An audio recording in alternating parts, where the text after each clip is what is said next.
بسم الله الرحمن الرحيم.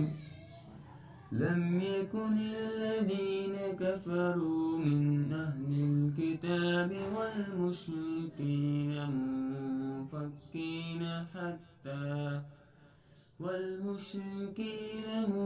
منفكين حتى تأتيهم البينة. رسول من الله يتلو صحفا مطهرة فيها كتب قيمة. وما تفرق الذين أوتوا الكتاب إلا من بعد ما جاءتهم البينة. وما أمروا إلا ليعبدوا الله مخلصين له الدين حنفاء ويقيموا الصلاة ويؤتوا الزكاة وذلك دين القيمة.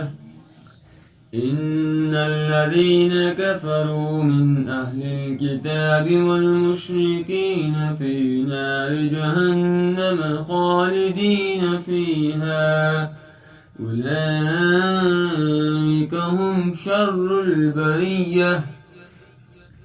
إن الذين آمنوا وعملوا الصالحات أولئك هم خير البرية. جزاؤهم عند ربهم جنات عدن تجري من تحتها الأنهار خالدين فيها أبدا رضي الله عنهم ورضوا عنه ذلك لمن خشي ربه. صدق الله العظيم.